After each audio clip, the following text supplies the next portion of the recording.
বন্ধুরা, সবাই তো চায় যে তার brain Albert Einstein, Nikola Tesla আর মহান সাইকোলজিস্ট স্ট্যানলি হলের মতো ব্রেইন হয়। আর যদি আপনিও জানতে চান যে আপনার ব্রেইন কেমন শার্প, আপনি কতটা জিনিয়াস, তো এই ভিডিওটি নির্দিষ্ট করে আপনার জন্যই বানানো হয়েছে। এই ভিডিওতে আমি যেগুলো সায়েন্সের বিষয়ে বলবো, যদি তা আপনার কাছে থাকে তাহলে বুঝে নেবেন আপনি একজন জিনিয়াস। যদিও বা আপনার এটা মনে হয় যে আমি তো এত বুদ্ধিমান নয়, আমি আমার লাইফে সাকসেসফুল হতে পারবো না, বাট ট্রাস্ট মি, যদি এই ভিডিওতে যে লক্ষণগুলো বলবো সেগুলো আপনার কাছে থাকে তাহলে মনে রাখবেন যে আপনি ফিউচারে এক সফল লোক হতে যাচ্ছেন।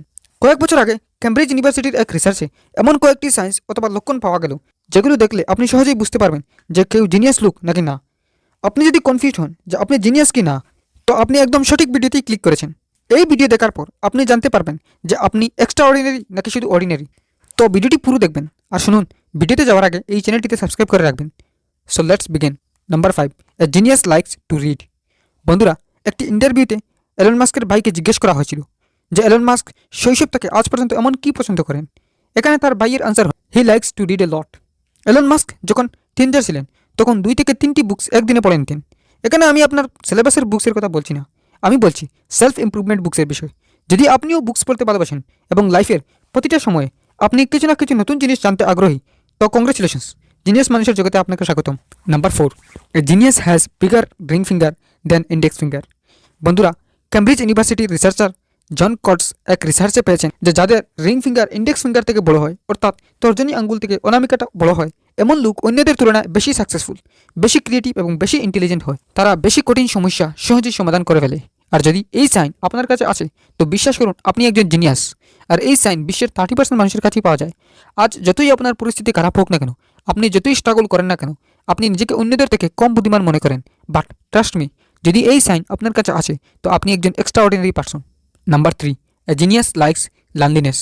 ফ্রেন্ডস, হার্ভার্ড ইউনিভার্সিটির এক রিসার্চে পাওয়া যায় যে যারা কম সোশ্যাল, যারা একা থাকতে ভালোবাসে, এরা অন্যদের তুলনায় বেশি ইন্টেলিজেন্ট আর হাই আইকিউ লেভেলের হয়। মহান সায়েন্টিস্ট আলবার্ট আইনস্টাইন এবং মধ্যাকর্ষণের আবিষ্কারক আইজাক নিউটনের মধ্যে এই লক্ষণ পাওয়া যায়। বেশিরভাগ জিনিয়াস অন্যদের তুলনায় কম সোশ্যাল হয়, তবে এটার মানে এটা নয় যে যারা সোশ্যাল হয় তারা জিনিয়াস হতে পারে না, এক্সেপশন সব জায়গাতেই আছে।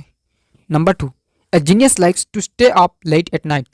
বন্ধুরা, অনেক রিসার্চে এটা দেখা গেছে যে যারা বেশি রাত জেগে কাজ করতে ভালোবাসে আর যারা রাত্রে নিজেদেরকে প্রোডাক্টিভ মনে করে, এমন লোকদের আইকিউ বাকিদের তুলনায় অনেক বেশি হয়। এটার মানে আমি এটা বলছি না যে আপনিও রাত জেগে পড়াশোনা শুরু করে দেন, তো আপনি রাত্রে বেশি প্রোডাক্টিভ মনে করলে আপনিও বেশি আইকিউর মানুষ। বাট পৃথিবীতে অনেক এমন লোক আছেন যারা বেশি রাত্রে কাজ করতে পছন্দ করেন না, এরপরেও তারা তাদের লাইফে অনেক সফল। নাম্বার 1, বন্ধুরা, এই সাইন অনেক রেয়ার, এটা বিশ্বের হাতে গোনা কয়েকজনের কাছে পাওয়া যায়। আপনি হয়তো জানেন মোস্ট কমন ব্লাড গ্রুপ ও প্লাস, আর সবচেয়ে রেয়ার ব্লাড গ্রুপ এলাস। রিসার্চে দেখা যায় যাদের ব্লাড গ্রুপ এবি তাদের ব্রেনের ক্ষমতা অন্যদের তুলনায় অনেক ধারালো হয়। বাট যদি আপনার ব্লাড গ্রুপ হয় না, তো এখানে টেনশন নেওয়ার কোনো প্রয়োজন নেই, কারণ বুদ্ধি বাড়ানোর জন্য একটি ভিডিও আমার এই চ্যানেলে আপলোড করা আছে, আপনি চাইলে দেখে আপনার বুদ্ধি বাড়াতে পারেন। ডিসক্রিপশনে এর লিঙ্ক দেওয়া আছে। তো বন্ধুরা, ভিডিওটি ভালো লাগলে লাইক করতে ভুলবেন না, আর এরকম ভিডিও পেতে চ্যানেলটি